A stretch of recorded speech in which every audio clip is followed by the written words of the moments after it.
अब हम लोग नेक्स्ट टॉपिक के बारे में बात करें। छठा हो गया, तो भैया अब सातवां है, जिसमें हम लोग क्या जानेंगे, reaction of acid with metal oxide. क्या भैया किसके साथ होगा, मेटल ऑक्साइड के साथ reaction, metal oxide. So guys यहाँ पे सबसे पहले हम लोग जानेंगे कि मेटल ऑक्साइड का फॉर्मेशन क्या हुआ और वो फिर एसिड से रिएक्ट करके क्या फॉर्म होगा, और मेटल ऑक्साइड का यहाँ पे नेचर भी है। जैसे कि ब्लू बेस डालने पे ब्लू लिटमस रेड में कन्वर्ट हो जाता था ना, और से यहाँ पे एक नेचर है। तो यहाँ पे हम लोग सबसे पहले क्या देखेंगे, मेटल ऑक्साइड कैसे फॉर्म होता है।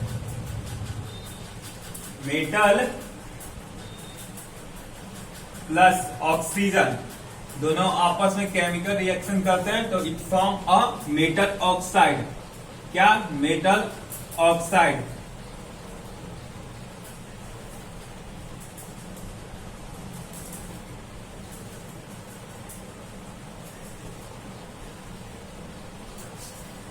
और मेटल ऑक्साइड जो कि है वो बेसिक इन नेचर है, बेसिक इन नेचर। तो भैया अभी हम लोग जाना कि मेटल ऑक्साइड कैसे फॉर्म होता है। आप देखेंगे मेटल ऑक्साइड एसिड से रिएक्ट करता तो वो क्या फॉर्म करता है, ये आप लोग जरूर इसे ही रिमेम्बर करिएगा। मैं हालांकि अभी बता दूंगा कि इसे याद कैसे करिएगा। तो अब हम लोग देखेंगे metal oxide plus acid after chemical reaction, मैं यहाँ पे लिख देता हूं नीचे, आफ्टर केमिकल रिएक्शन फॉर्म है, और सही होगा पिछला बार की तरह, सॉल्ट प्लस H2O।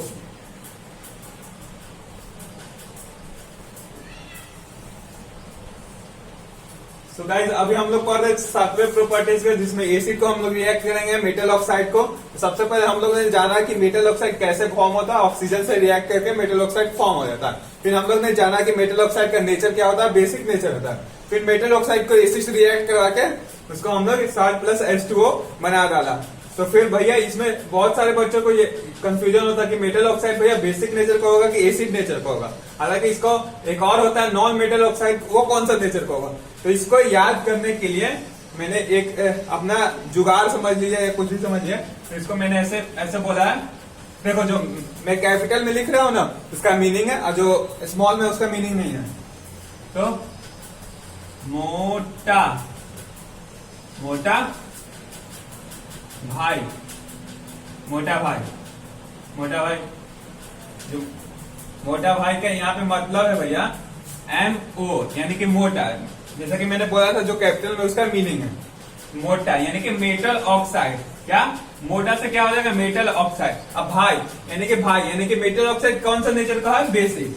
तो भैया अब याद रहेगा ना मेटल ऑक्साइड कौन सा नेचर का है, मोटा भाई से आप लोग याद कर लीजिए। कैसे, मोटा यानी कि मेटल ऑक्साइड, और भाई मतलब बेसिक नेचर। तो आइए अब हम इस पे एक एग्जांपल करेंगे। वीडियो को पॉज करके लिख लीजिए, बात करेंगे एक एग्जांपल के बारे में। इसको मैंने इसलिए ऊपर लिख दिया ताकि आपको समझाने में आसानी पड़े, हमको आसानी पड़े। तो एग्जांपल के बारे में हम लोग लिख लेंगे। किसका एग्जांपल, मेटल ऑक्साइड का। तो पहला क्या था, हाँ metal oxide, that is copper oxide plus HCl after chemical reaction form what, CuCl2 plus H2O।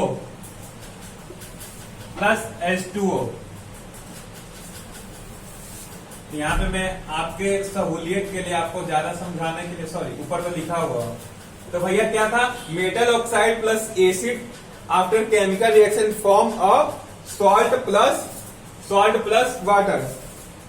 तो भैया सॉल्ट प्लस वाटर फॉर्म हुआ ना। तो यहाँ पे एग्जांपल में मैंने क्या लिखिएगा, copper oxide that is metal oxide. Acid में मैंने ले लिया hydrochloric acid after form a chemical reaction, chemical reaction के बाद क्या फॉर्म किया, salt plus water, that is CuCl2।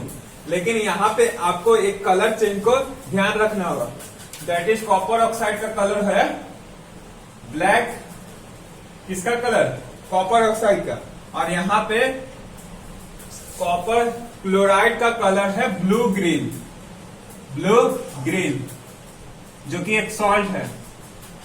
मैंने बताया था ना कि NaCl सिर्फ सॉल्ट नहीं होता, वो तो नॉर्मल सॉल्ट है जो कि हम लोग अपने घर में खाते हैं, खाने में यूज करते हैं, जो कि एक CuCl2 एक सॉल्ट है। तो भैया यही थी सिर्फ एक एग्जांपल, हालांकि बहुत ही सारे एग्जांपल है, आपको इतना डिस्कस करने की जरूरत नहीं, सिर्फ आप लोग समझ जाइएगा कि मेटल ऑक्साइड का क्या प्रॉपर्टीज होता था, उसका नेचर कैसे होता था, और मेटल ऑक्साइड कैसे फॉर्म होता था, और एक एग्जाम्पल। तो भैया यही थी पूरी प्रॉपर्टीज ऑफ एसिड, जिसमें हम लोग सारे प्रॉपर्टीज के बारे में बात कर चुके हैं। कौन कौन सा प्रॉपर्टीज था, एक था कि कलर चेंज का था, एक शॉर्ट टेस्ट का था, और एसिड कैसे कंडक्ट करता है electricity, acid react with metal, और acid react with metal carbonate, metal hydrogen carbonate, जिसमें हम लोग मिल्की वाला एग्जाम्पल पढ़े थे। और आज हम लोग ने पढ़ा न्यूट्रलाइजेशन रिएक्शन और मेटल ऑक्साइड। तो भैया यही थी पूरी प्रॉपर्टीज ऑफ एसिड, लेकिन हम लोग कुछ और अलग या कुछ और पढ़ने वाले हैं, दैट इज एंटासिड और एसिडिटी। तो नोट कर लीजिएगा इसको। तो आइए हम लोग बात करेंगे एसिडिटी।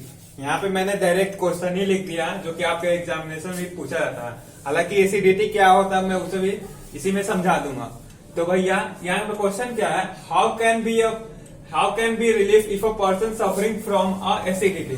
तो यहाँ पे पूछा जा रहा है कि जो पर्सन को एसिडिटी हो जाता है, तो एसिडिटी जाहिर सी बात है कैसे होता है, क्योंकि पार्टी वगैरह में जाता है और ज्यादा खा लेता है। तो एसिडिटी से अगर कोई पर्सन सफरिंग कर रहा है यानी कि जूझ रहा है, तो इसको हम लोग कैसे हटा सकते हैं, तो इसी को हम लोग जानेंगे। और इसी के बीच डेफिनेशन के बीच में हम लोग जान जाएंगे कि एसिडिटी क्या होता है। तो हम लोग लिख लेंगे, क्या लिखेंगे, if someone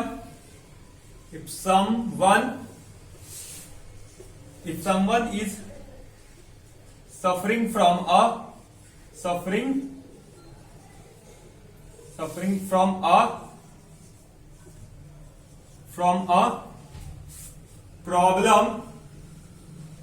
a problem of acidity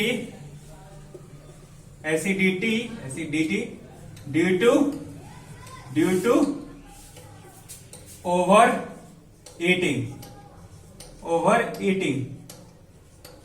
overeating, जिसको हम लोग इनडाइजेशन भी बोलते हैं, इनडाइजेशन। तो भैया जाहिर सी बात है कि अगर कोई पर्सन का एसिडिटी हुआ तो वो ज्यादा खाना खा लिया होगा।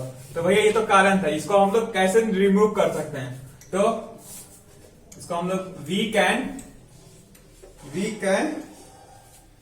Suggest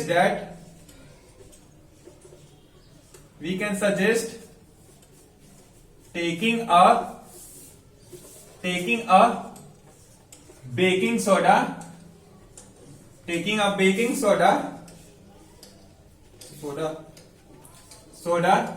that is NaHCO3, sodium hydrogen carbonate. Taking a baking soda, suggest that taking a baking soda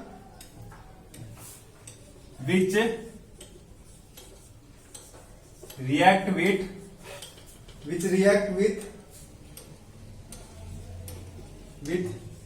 excess of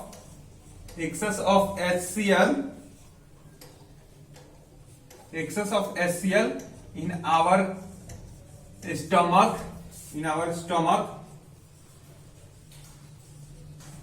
and get neutralized। तो भैया यहीं पे वही रिएक्शन काम करेगा, क्या, न्यूट्रलाइजेशन। क्यों, क्योंकि वहां पे क्या था, एसिड और बेस आपस में रिएक्ट कर देता है। तो यहाँ पे एसिड क्या हो गया, HCl, और यहाँ पे बेस क्या हो गया, NaHCO, that is baking soda.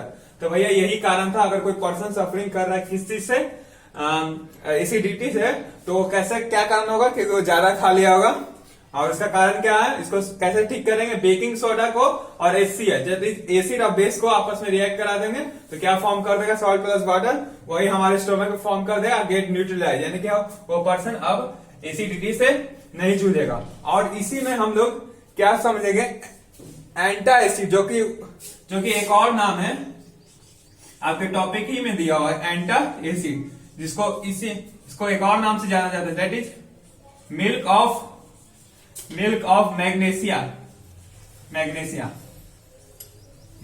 Magnesia. तो भैया जैसे कि मैंने यहाँ पे बेकिंग सोडा लिया है ना, वहां पे मैग्नीशियम हाइड्रोक्साइड से रिएक्ट करा के न्यूट्रलाइज करा दिया है, बस यहाँ पे वही कारण था। एंटा एसिड का एक और नाम है मिल्क ऑफ मैग्नीशिया। और एंटा एसिड में क्या लिख दिया गया कि इनडाइजेशन होता है, जो कि कैसे होता है indigestion, due to overeating. आप लोग बायोलॉजी के टर्म में पढ़िएगा इनडाइजेशन, इजेशन और भी वगैरह वगैरह है। तो भैया यही था एसिडिटी और antacid. Antacid milk of magnesia को कहते हैं, और एसिडिटी कैसे ठीक होगा अगर पर्सन सफरिंग कर रहा है। तो भैया यही थी आज का लेक्चर। अगर आपको कोई सा भी डाउट हो तो उसको कमेंट सेक्शन में जरूर लिखिएगा, हम पूरी कोशिश करेंगे उस डाउट को क्लियर करने के लिए।